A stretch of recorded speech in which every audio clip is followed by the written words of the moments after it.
Welcome to this edition of the Nightly News Podcast. This is Professor Paul Miller sitting in today with John DeLeo. John is the director of the Paralegal program here at Central Penn College and a professor of legal studies. John has a monumental event coming up on November the 7th for one of our common hours, and it's going to take a little bit more of a look at JFK as the 55th anniversary of the JFK assassination comes up on November the 22nd. So, John, welcome back to the program. Okay, great, Paul. Good to be here. Listen, I want to start off the program by telling you, I'm not sure if you're aware of this or not. I know I talked to you about this. Your episode, when you were on previously, was one of the most downloaded, viewed podcasts that we've ever done, and now we're into our 70s now, and so it's got a lot of traction. Excellent. On campus, off campus. I had people reaching out to me that were listening independently, so we love the topic. People can't get enough JFK. Wow, excellent. I'm glad had a good reception like that. Absolutely. So we are here to talk about your Common Hour event, so I do want to start off with that. Obviously, you are, based on our previous discussions, obviously very interested in the JFK assassination and sort of the aftermath. Can you just give us, without spoiling anything, can you just give us a little bit of an idea of some of the topics that you're going to talk about, and we can kind of go from there? Yeah, the question came up is, should we have a common hour, and maybe even as a follow-up to our podcast? And I said, yeah, I'll do it. And the idea would be, and I just kind of looked at the numbers too, and I said, I know we did his JFK's anniversary of his birth the last time in our podcast was close by. So I was just looking at the numbers and said, hey, this is 55 years, so it has a nice ring to it. So my idea would be to give the audience a background on JFK briefly, and then everyone has heard of the JFK assassination, but then to get into some of the details that they may not be aware of, where it happened, how it happened. And this always fascinated me, too, that there was another government official shot and almost died that day, which very few people know. The Governor Conley was in the car with President. Governor of Texas was in the car with the president. And I'm always surprised that people are shocked. I didn't know that another person was actually shot and he survived his wounds. Do you suppose that, and I'm sure one of the things you're going to be talking about during your presentation are some of the conspiracy theories, and I think we covered that a little bit better last time. I don't know how much we're going to chat about that necessarily today. But do you find, certainly, and we talked about last time, how more than half of people polled in our country believe in some type of conspiracy.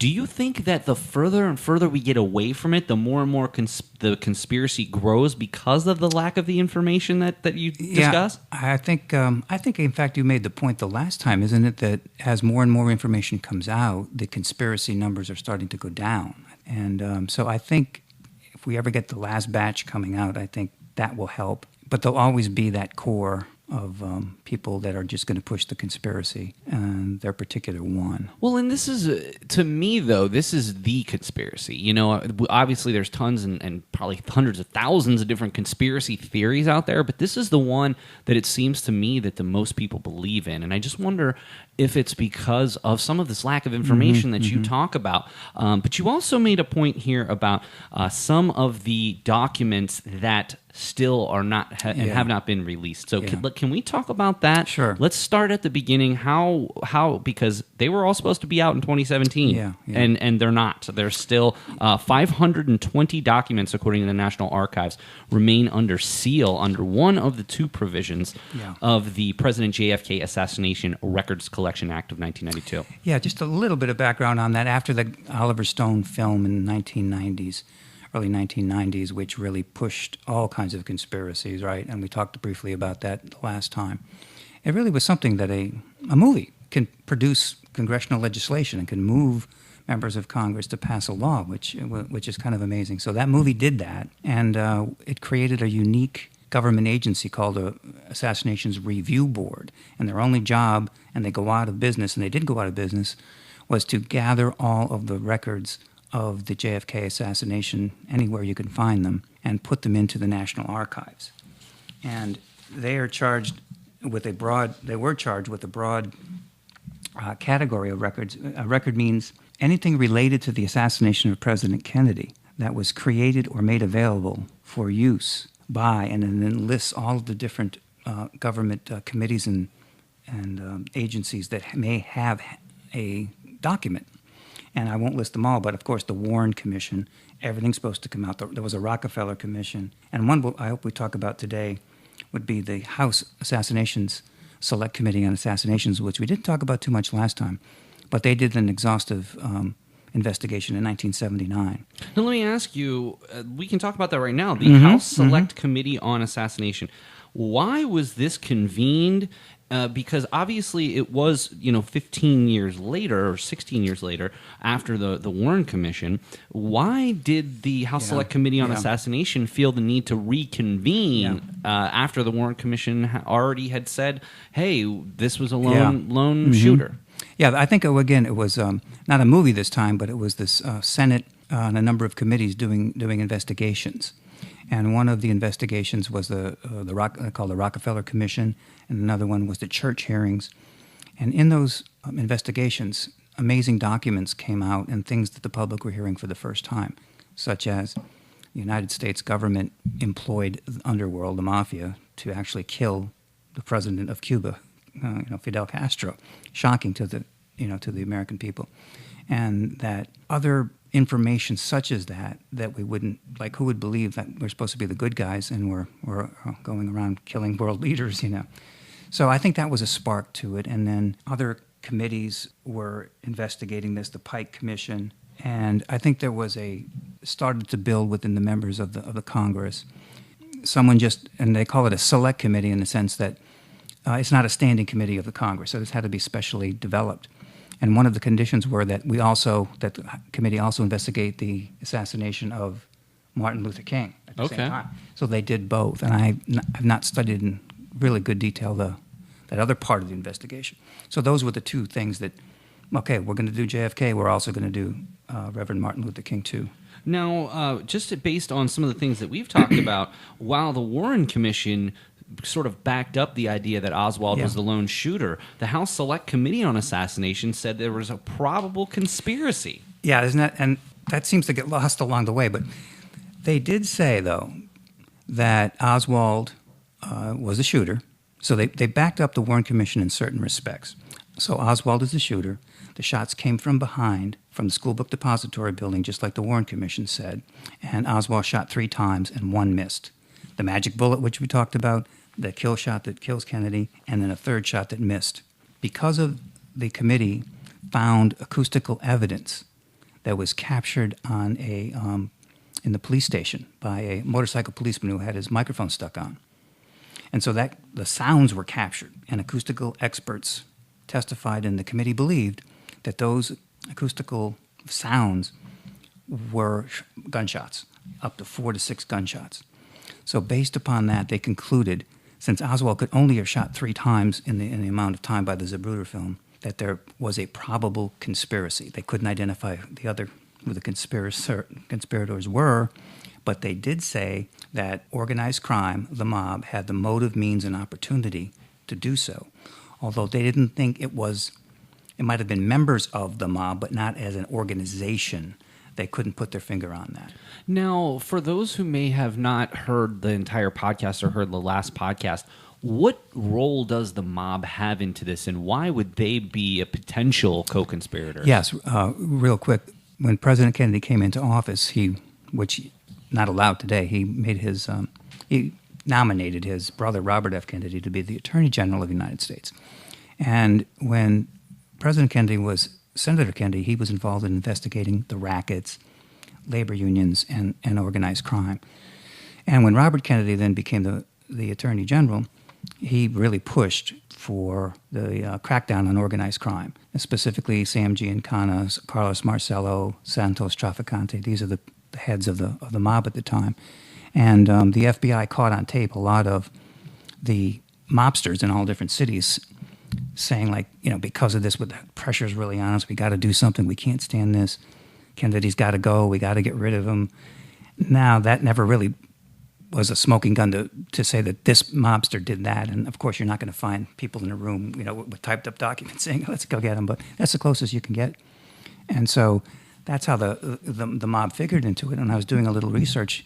Sam Giancana, I think he unfortunately was killed right before the committee the House of Committee in 1979. But Santos Trafficante, who was the head of the mob in Tampa and had huge connections at gambling casinos in Havana before Castro took over, he actually testified and you could read the transcripts on that. And he doesn't really say a whole lot, of course, and he doesn't really admit anything, but it's amazing to see he actually came into Washington, put up his hand, and testified under oath.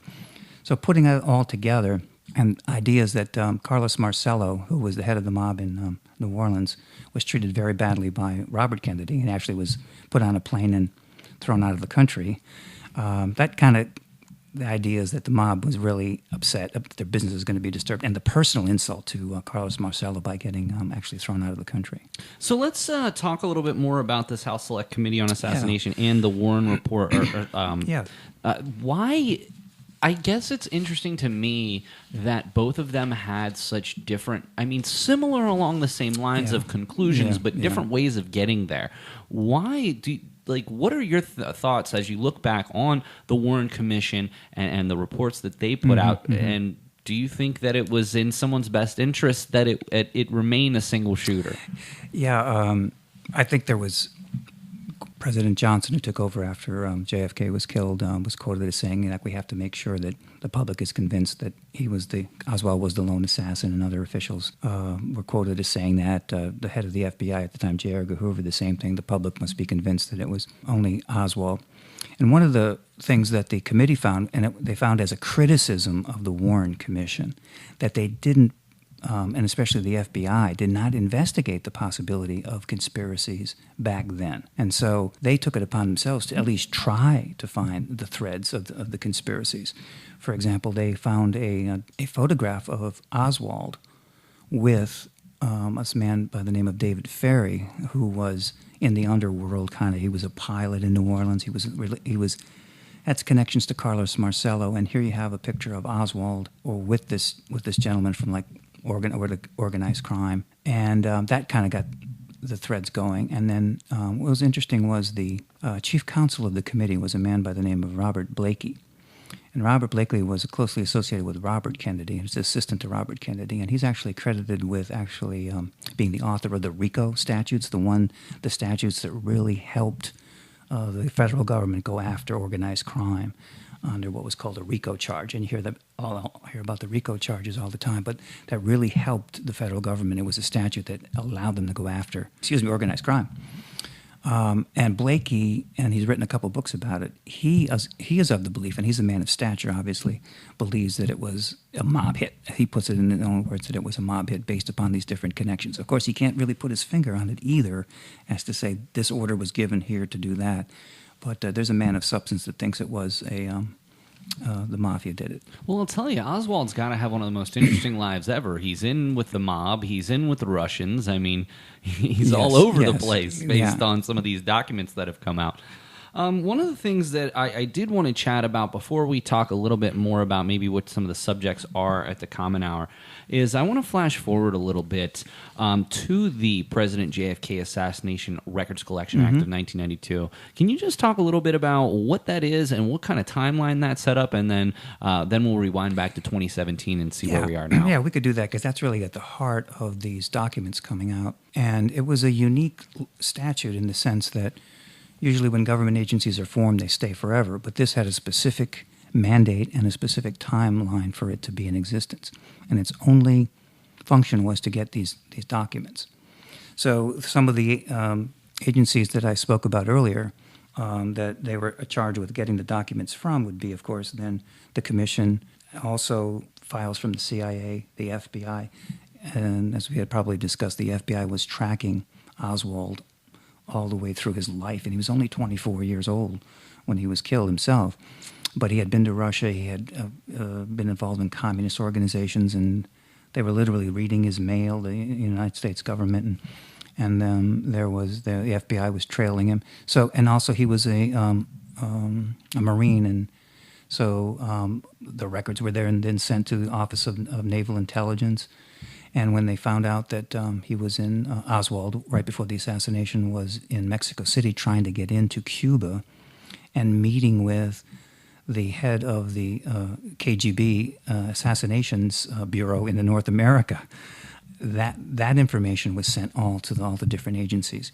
Why was he not picked up? Yeah. I mean, That's a great question then, and I think it had a lot to do with what we saw in 9/11, which kind of been referred to as agency siloing, that the information stays in one agency, and they want to protect their sources, and it doesn't flow over into other agencies. We saw that in 9/11, and we've tried to correct that. But the idea was that we didn't want the Russians to know, well, the Soviets at the time, that we were actually bugging their embassy and had photographic surveillance on them. So the CIA knew he was doing this, but they never properly informed the FBI agent on the job, who was, and he's written a book too by the name of James Hosty, Hosty. He was tracking Oswald, but he was never told that Oswald was meeting with this KGB guy. He knew he was in Mexico City, but you go to an embassy and you think you're speaking to a diplomatic official or a clerk or something like that. Hosty was then trying to track him, and he actually had interviewed his wife, Marina, but he never quite got to Oswald before the assassination. And after reading Hosty's book, he explains how he was disciplined by J. Edgar Hoover, suspended for 30 days, and shipped off to Kansas City, which I guess is not an ideal place for an FBI agent, because he was criticized, the FBI was criticized in the Warren Report, saying that why didn't like you were asking the question, why didn't the CIA tell the FBI, and then the FBI could have told the Secret Service that this guy was in town, right, and the president was coming to town, and Oswald worked in the building where the presidential motorcade was going to drive by. So a series of events like that, you can say, what if, what if, what if? So that's how that got arranged. And you feel bad for Hosty, because he said, gee, if they had told me, I could have done A, B, C. And I guess the Secret Service has specific instructions to the FBI. Don't clutter us up with information. Just tell us of these specific threats that you think a president faces when he goes into a city. So Hosty was saying, well, under those restrictions, I didn't feel the need to notify the Secret Service. Wow.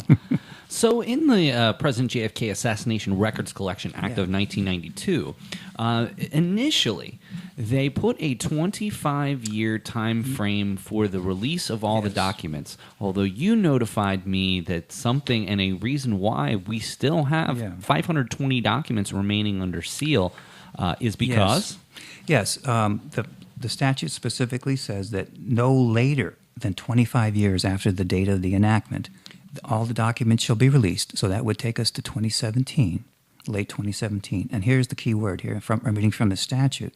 Unless the president certifies, as required by this act, that continued postponement is made necessary by an identifiable harm to military defense, intelligence operations, law enforcement, or conducting of foreign relations.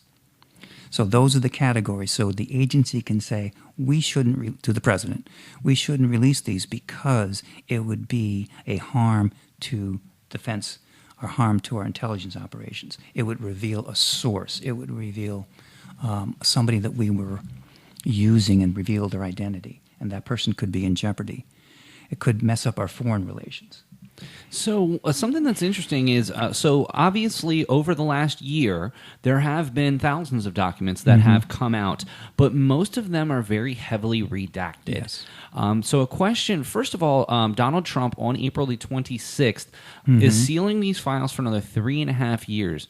Doesn't that exactly coincide with the election cycle? Oh, I had never thought of it that way. Because by that point, he would have been in power for 6 months. Well, by that point, it had been 4 months, but 6 months since the election. So he's delaying it another 3.5 years, maybe like right before the end of his term, and then who knows what's going to happen. But why the 3.5 years? Yeah. I'm just curious if that is the election cycle. But so Trump has, so it is not going to be till 2021 when some, maybe none, maybe some, maybe all of these 520 documents that remain under seal. That said, though, John, many of the documents that were released over the last year or so have been heavily redacted. Who is the person, or maybe group of people or series of people, that is in charge of these redactions on these documents, and who is the one determining what should be redacted and what shouldn't? Because some documents are very heavily redacted, some are almost no redactions. Yeah, that's a great question. I'm thinking that it is the agencies themselves rather than any official in the National Archives. So if you have a document from the CIA that, just for example, revealed that we were surveilling this gentleman who is the head of assassinations, this Soviet, and that then would go into, which a document that I read, it exposed the fact that this Kostovo, the KGB guy, was involved in an operation in California. And we were counteracting that operation in California. Again, this is back in 1963. So we didn't want the fact known that we were trailing him all the way into California.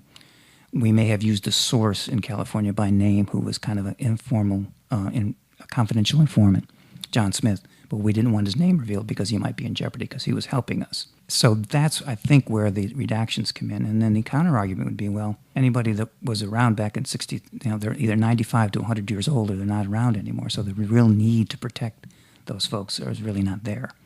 So that's going to be the hardest part, to get those last documents, and even trying to find out a reason why they would be redacted is going to be difficult. And that's my question. I mean, with the last document release, which happened on April 26th of 2018, there were some very interesting things in there. Nothing earth-shattering, though. Nothing really interesting to people who are fans of the case, nonetheless, but nothing that unbelievably earth-shattering that you can sense the reason or the need to have not released them to this point. Yeah, there it goes. It maybe goes into foreign relations, the part of the reason that you can have a redaction. One of the documents I saw that was really shocking to look at, it was a document that gave expression to the idea that the United States government was in the business of assassinating Fidel Castro, and not just him, I found out, but the people around him. So this was amazing. There's this document that says, we're going to charge, which is hard to imagine. Fidel Castro was going to be $150,000 for him. His brother, who's still alive, who became the president after Fidel, Raul, he was $100,000. That was the charge on that. And Che Guevara was still running around, who helped in the revolution. It was only $25,000. So things like that are, I would say, embarrassing to foreign relations, and that could be a reason that, gosh knows what other kind of things the United States government was up to at that time that we don't want to have revealed, which could disrupt something that maybe we're trying to have better relations, which we were with Cuba or another country. Well, and if I'm not mistaken, the CIA, the assassinations that you're talking about, tried to hire the mob to execute these hits. Is that correct? Yes, they actually hired Sam Giancana, and they actually put it into operation. There was they got some weapons and they hired some people, and every time though that it never got completed because some glitch occurred. They had poison pills they gave to a lady that Castro was seeing, and she was going to give them to Castro, and she got the pills and she stuck them into her cold cream jar and couldn't give them to Castro to kill Castro. And then we were going to booby trap, the place where he was doing his scuba diving and things like that. So a lot of people were thinking that the mob took the money, but they really weren't going to go through with it, Very interesting. So we have just a couple more minutes here. And so what I want to talk about is kind of currently where we sit. So as we've mentioned previously in the podcast, there were thousands of documents released in 2017, 2018. Now we're looking at another 3.5 years and about 3 years at this point that Donald Trump has said that the files will remain sealed. What is your opinion on the future? Because right now, basically nothing is going to happen for another three years, okay? What about that point? What happens then? Does Donald Trump or our next president continue to kick this can down the road? Do you anticipate some, all, or none of these 520 documents that remain under seal to remain under seal for eternity? Yeah, that's a great question.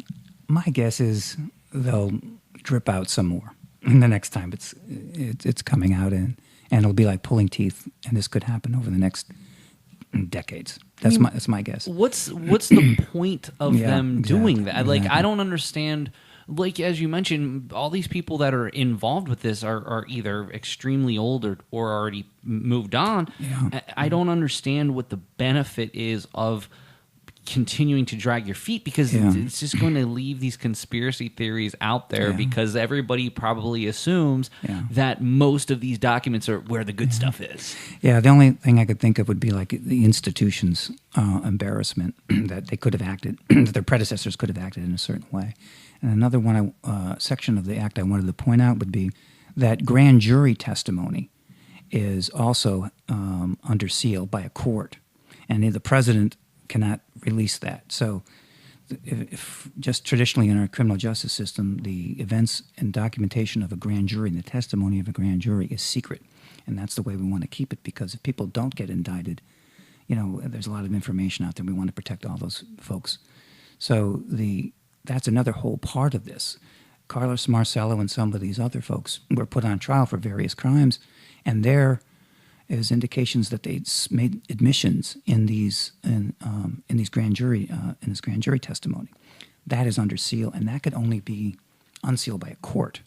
Also, income tax, I learned, documents are in part of this group of documents, and the income tax is obviously very secret, and you can't get income tax returns, obviously. So that's another obstacle to. I don't know what the income tax would reveal, It's hard to say at this point. Well, I'll tell you what, John, this has been, and I love talking about this. I'd love to continue having you back down. However, I think this will probably commence or conclude our JFK discussion, because we've done two. But I'd like to talk about some other cases that you're interested in. Yeah. Do you have any in mind for next time that we can chat about? Always looking back, and Watergate is always a good discussion to have. And so that's another one of the areas of interest that would be pretty good. Another area is historical, the Civil War, and that's another good topic, especially in our area. We're so close to Gettysburg and some of the other tradition, the battlefields and around. So that would be two topics that come to mind. Well, honestly, John, I absolutely love having you down. I love chatting about JFK. I am hoping that everybody is saving the date for John's Common Hour on the 55th anniversary of the assassination of John F. Kennedy. And that's going to take place in ATEC 200 on Wednesday, November 7th from 12:10 to 1:10. Any final things that may just surprises that you might be throwing out there during the presentation? Since it's a visual presentation, and I hope we get a lot of folks there, we'll be able to show the Zapruder film and show the actual assassination. And also, in some of my research, we're going to show how Jack Ruby assassinated Lee Harvey Oswald just 2 days. So we'll actually see that. And what I found interesting too was there's actually tape of Oswald after he's arrested talking to the press. So that's going to be pretty interesting too. I cannot wait. I'm very excited for this, and we certainly will continue promoting it on the Nightly News. John, thank you so very much for taking the time out today to come down and talk about this, and thank you for doing this Common Hour. We are so excited to be a part of it, and I can't wait for it. Great. Well, thanks for the promotion, and it's been another great experience. You're absolutely welcome. All right, so for the director of the Paralegal Department and the professor of legal studies, John DeLeo, make sure you go out and see his Common Hour event, the 55th anniversary of the JFK assassination on November 7th in ATEC 200 from 12:10 to 1:10. So for John DeLeo, and we appreciate his time, this is Professor Paul Miller, and we will catch you next time on the Nightly News Podcast. Hey, this is Sai Pinthong. Thank you for listening to the Nightly News Podcast.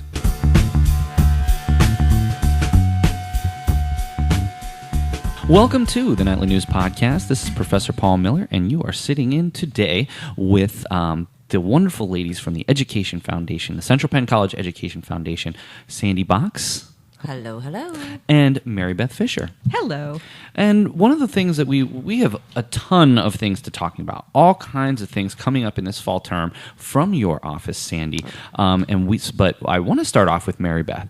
MaryBeth, this is your first time on the podcast, and actually you've joined the team since the last time I had Sandy on the podcast. So can you just tell us a little bit about your background, how you ended up finding out about the job, and what your thoughts were when you were hired? Well, thank you, Paul. I started here in May, so I just completed 6 months already. Wow. Yeah, it went fast.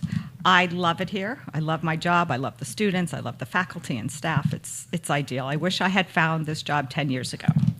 The job didn't exist 10 years ago, did it? No, it did not. But because of my former position at Al's of Hamden and Pizza Boy Brewing, Albert Kaminsky, is an alumni. So I became familiar with the college from doing homecoming, the events, the alumni tent, because it was always the brews and it was a lot of beer and wine. Right. So that's how I became familiar with Central Penn College, and particularly the alumni office. So where did you find out about the job? Through Sarah. I found out from someone, it might even have been Sarah, that she was leaving. Again, through my association with the restaurant, I knew Sarah, and she told me that she was going to stay home with her children. So. And we loved Sarah, but you know what, MaryBeth, we love you too. So thank you. And honestly, it's been wonderful to get to work with you thus far. Every time I see you, have a big smile on your face, and we really appreciate that. And I'm sure Sandy appreciates it as well. I certainly do. Well, MaryBeth, welcome, and certainly anytime Thank we you. invite Sandy down, we'll have you down as well on future podcasts. Well, Sandy, we do have a lot going on going forward, but I wanted to take a look back. So you were on last term, and we were talking scholarships, and you wanted to check in with us about how the scholarship essay contest went, and maybe some things that we can look forward to in the future. Okay. Well, yes, I wanted to give you an update. This past fall term, it was open from July till the beginning of August. We had 128 applicants.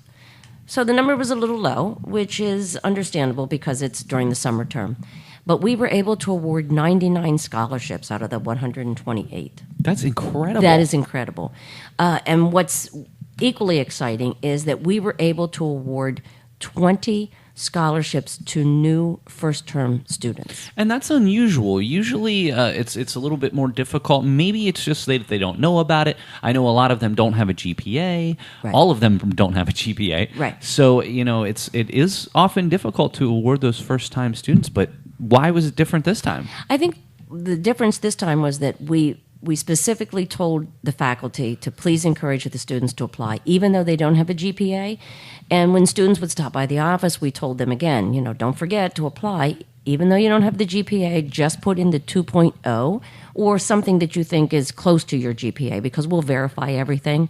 And then when the applications closed, of course, those students were their essays were evaluated along with everyone else's.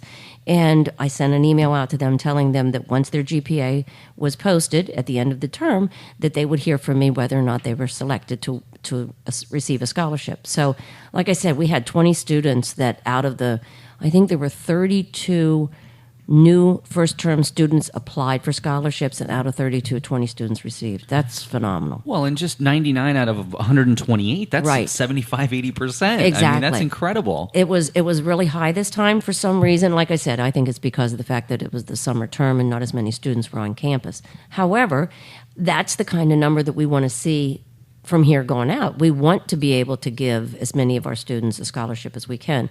I think that between the first term in January, the first scholarship distribution, and this scholarship distribution, we were able to award 63% of the applicants a scholarship. That's incredible. And those are some of the figures that I give when I'm in class Yes. talking about this, because I know how important it is, and I know how, especially from the first term, because last term I had a CPC Foundations class. It was just so amazing to sit there and share with them about what your mission is in the Education Foundation. It's one mission and one mission only: provide scholarship dollars to our students. That's it. So, I mean, it was this past year, to date, we have awarded about $185,000 in scholarships. Wow. Plus, we have a pot of money, $30,000, that we normally give to the financial aid office for them to use at their discretion. Really, is for emergency students situations. So, you're talking over $125,000 that we'll award again this year. That's just fantastic, Sandy. Thank you Yeah. so very much You're for welcome. everything that you do. Speaking of thanks, Yes. I wanted to bring up something that we hadn't had a chance to talk about. We previewed it last time, but I wanted to just tie a little bow on that. The golf tournament. Yes. What were your impressions about this year's golf tournament? Well, every year I think to myself, okay, how many golf tournaments can people attend? How many do they want to attend? And so every year I struggle with, should we do it again next year? Should we not do it again next year? So this year didn't start out to be the best that I would have liked. It's a vendor business-oriented event that we hold. And so we might have to tweak that a little bit for next year so we get more involvement. But we still had 20 teams. What do you mean by that? Normally, this is just an event that we go out and we target those vendors that we have built a relationship with through the college.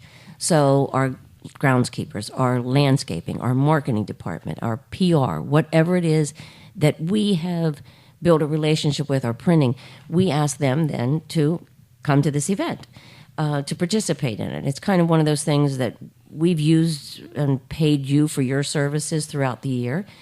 We're not asking for you to donate money to us, but we're asking you to participate and show that we matter to you as much as you matter to us. So, we've made some changes here at the college. So in the last couple of years with regard to how many vendors that we use and built new relationship with new vendors, which, kind of makes the pool drop down a little bit. So this year we only had 20 teams, which is not my ultimate, but, it was still a successful event. People absolutely love it. I'm told by many people after the event is over that it's the best run event that they attend, and they attend a lot of golf outings. And so it makes it very difficult for me to say, okay, this is the last one, when everybody says, I have my calendar already marked for next year. Well, I enjoyed it very much. It was my first opportunity to golf in the tournament, and I thought it was excellent, and I really appreciate all your hard work. And I even got there early. I was one of the first people because I always like to hit a bucket before and Right. you were already a couple coffees in. Oh, yes, I was a couple coffees in. Absolutely. So it was kind of funny just to see you in your element that day, and you did a wonderful job, and Thank you. I just appreciate that. And I appreciate all the people that came out to help support the It was. foundation. Right. We still raised over $15,000. That's So not bad for one day's work. Not at all. That's Not bad. incredible. All right, well, we are going to move on to a couple of the major events that you have coming up during the fall term. One coming up this week. This will be our obviously our fall harvest. That's going to happen on October 20th. The fall harvest event itself is from 10 to 2. This is a free community festival in which all of the community, faculty, staff, alumni, all are welcome. Students, of course, all are welcome. But one thing that you've done over the last couple of years is you've had a specific alumni function, and this year it's called Under the Big Top. So can you educate us a little bit about what this afternoon excursion is and how you came up with Under the Big Top? We're basing our theme off of the fall harvest from the college, and they're using a carnival theme this year. So Under the Big Top was just perfect because we have a big white tent that encompasses the whole patio outside of the day and night cafe. That area is restricted just for alumni from 1 to 4. There is an admission fee for our alumni and their guests. Faculty and staff are all welcome. You must be 21. One of the highlights is we feature wines and beers from our alumni breweries and wineries or affiliates. So this year we're honored with having Trogs, the winery at Hershey, and Zero Day products. It's amazing that we've had so many people involved in the local, craft beer and winery scene that just here in the Harrisburg area that were affiliated with Central Penn College. I mean, obviously there are many people that I wouldn't even want to just name a couple because for fear of leaving people out. But it really is quite incredible how many people from Central Penn have gotten involved in that blossoming industry. So I think it's really cool that they give back in this way to reach out to other alumni. Exactly. And additionally, 2 of our 3 entertainers are also alumni. We are very honored that 2 of our alumni also come back annually and entertain our guests. That's awesome. And you know what? I love this. I've done this the last couple of years, and I love to at least come down and to see some of the students that I've had in class. And it's always awesome for me because both of the last 2 years that I went to this, I ran into a student who I only maybe had once or twice and never thought about the impact that I made on them. And then they came right up to me and they told me about how important it was of the time that they spent in my class. Those are the types of things, because I know I have an impact on students that maybe I have in class a few times or work with in the nightly news, but someone who I've only had once or twice, I mean, I hope to have an impact, I aim to have an impact, but I don't really know that necessarily I always do, and it's really been quite profound the last 2 years when I've gone to these alumni events and I've gotten to talk to people who I haven't talked to in a while, and they told me how much it meant to have me in class. That just means a lot. I think as faculty and staff, we all have impact on our students that we may not recognize. And it is very nice when they come up to you and say, oh, thanks. The baseball game was great. The golfing was great. The homecoming is amazing. So it's nice to know. Well, and I think that gives students or not at that point in time now they're alum, but I think they're in a more comfortable setting. It is no longer professor and student. It's more of a peer kind of thing. Absolutely. So now they have they feel the freedom to be able to come up and say, I just wanted to tell you, this is what you did in class, and it made a huge impact on me. I think it's just a much more casual setting. If anything, it's just a little ego boost for me. That's right. Hey, we all can use that every Absolutely. now and I my wife would probably argue with you on that one. But so basically what we have going on from 1 to 4, we have a buffet, we have all types of different beers and wines for alumni, faculty, and staff, 21 plus only. But we do look forward to having a big gathering this year. You can always go to centralpenn.edu/alumni homecoming for more information and to order your tickets. Well worth the price. Yes. I have to tell you, for what you get in that 3 hours, it is well worth the price of admission there. And certainly the opportunity to meet with some as an alumni, faculty and staff, old friends. Last year's gathering was huge. I hope we can do even more this year. We do too. We're hoping. There's all kinds of other things going on at the Fall Harvest. There's things going on in the Capitol Blue Cross Theater. The Nightly News will be represented at Fall Harvest. We will have a table if you want to stop by and grab the last 2 publications of our quarterly publication. We'll have those that we're going to be giving away. All kinds of other fun things. They're doing an escape room in the library. So Fall Harvest is looking to be one of the best ever. Thanks to the both of you for. I know that you both are very involved in the planning of that. So thank you both. Thank you. You're welcome. Something else interesting coming up in the month of October is Access Granted, a webinar that is taking place on, again, October 24th from 7 to 8. It is called Becoming a Person of Influence. So can you tell us a little bit about this webinar that you're doing through the Foundation Office? Well, the Alumni Association holds 2 webinars a year. And it's open, of course, to the alumni. Makes it easy access. But we posted it on Facebook and on LinkedIn. And the funny thing is, we had someone register yesterday as a guest that's not an alum, but saw it on our Facebook page or our LinkedIn page and said, hey, I'm interested in that. So the committee on the Alumni Association likes to try and do these 2 things just to provide another piece of information for our alumni. We here at Central Penn College do so much, really, for our alumni that this is just another thing. I mean, we have the career services that Steve Hassinger does, which helps alumni find jobs, helps alumni with their resumes, even, long after they've graduated. They have the opportunity to participate in the webinars. And this one was created by one of our other alumni council, reached out to this gentleman that she knew and asked him would he be interested. And, he's doing it for free, which is always nice for the bottom line. But it, again, just shows that the kind of connections that our alumni have and the kind of ability that they have to be able to still give back by contacting this person and saying, would you give this webinar? So this, there's some information on the webpage as to what he will be talking about and what this gentleman's all about. His name's Kaz Russell. So, I would say that if you have any questions as to what the webinar's like, go onto the webpage, check it out, sign up for it, and sit in and listen. You can do it in your pajamas with the glass of wine by your side and say, hey, this is pretty good. Additionally, he will be on campus for homecoming.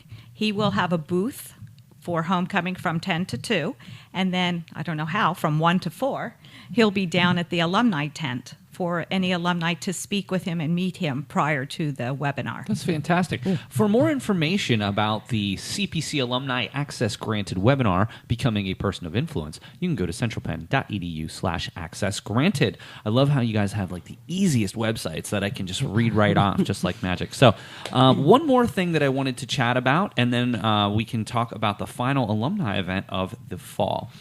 On the 25th of October, this is the Career Services Job Fair.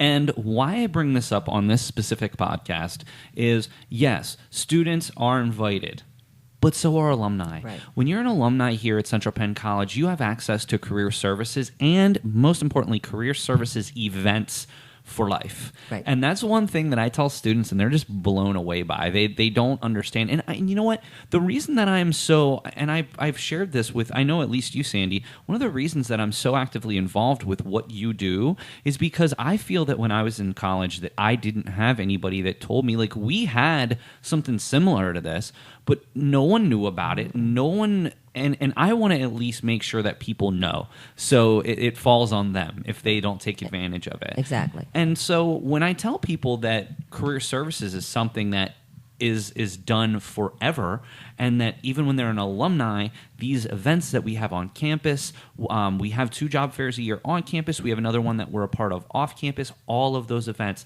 can be taken advantage of by the alumni. So while I'm just putting it out there, it will be in the Conference Center Thursday, October the 25th from 10 a.m. to 1 p.m. You can just, if you have any questions about this, you can email Steve Hassinger at centralpenn.edu. But if you are an alumni out there that maybe is considering maybe a career change or is just looking for a job in their career field, you got to come to this. Just from the summer, I believe there were over 30 different employers. Even if you're just, even if you're still in school, going to job fairs is one of the best things you can do, getting experience and learning about what organizations are hiring in the community. So just wanted to throw that in there. Good. One last event that is coming up in the fall, during the fall term, is the annual New York bus trip. Now, MaryBeth, this is going to be your first time going. Yes, it is. And so what do you have special going on the bus trip? Well, you are going to supply us with some of the nightly news clips so we could show our alumni guests what is actually going on campus. We like to bridge that gap a lot more for them. We will leave campus at 7 a.m. and return back to campus at 11 p.m. So the whole day is on your own. So there's many things to do on Saturday, December 1st in New York City. I mean, a Saturday, a December, or, beginning of December, I'm sure that you can amuse yourselves in New York City. The Christmas tree will be lit. I'm hoping. I think so by then. Usually the week of Thanksgiving, which is awfully early this year. So the tree should be lit. Of course, you can get your own tickets to the Radio City and see the Christmas show. You could just walk through Broadway. You could sit on Times Square. You could go to Macy's. Man, I haven't been to New York it's got to have been 15 years since I've been up there. Well, tickets go on sale October 20th. And you and your 2,000, 20,000, 30,000 closest friends can enjoy the day shopping in New York City.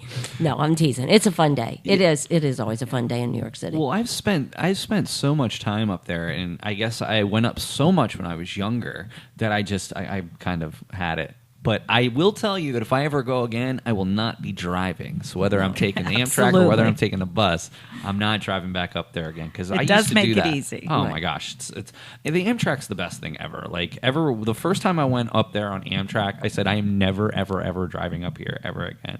No. So tickets are $55. Mm-hmm. You can purchase tickets and all of these things. If you're just looking for a quick link, you can always go to centralpenn.edu/alumni. The CPC New York bus trip, alumni New York bus trip is up there. More information's available. Do make sure that you RSVP by November 16th. So please make sure that you're marking that on your calendar for Saturday, December 1st for the alumni New York City bus trip. Yay. Well, it's always a pleasure to have you on. I would love to have you back down again during the winter term. Obviously, it's going to be another scholarship essay contest. It is indeed. We are going to hope again to give away 75 to 80%, possibly. That would be great. You know, the only thing is the more people we have applying, those percentages do go down just a little bit. They do go down a little bit. So, it's one of those things. Either if we have a really good turnout, the percentage goes down a little bit. But that's okay. But, that should be either a couple things. You should encourage your friends, to apply because 50% is still pretty good. Oh. That's a pretty good ratio. Without question. Right. Without question. Well, it has been always my pleasure to have the both of you on today. And I just appreciate your willingness to come on down and chat with us, hopefully every term. I was going to say, I love it. I love to come down. Well, this was great. We love to have you. We love to have you. Thank you so very much. Thank you, Paul. Okay, so for the Director of Development, Sandy Box, and for the Education Foundation and Alumni Engagement Coordinator, MaryBeth Fisher, this is Professor Paul Miller, and we'll catch you next time on the Nightly News Podcast.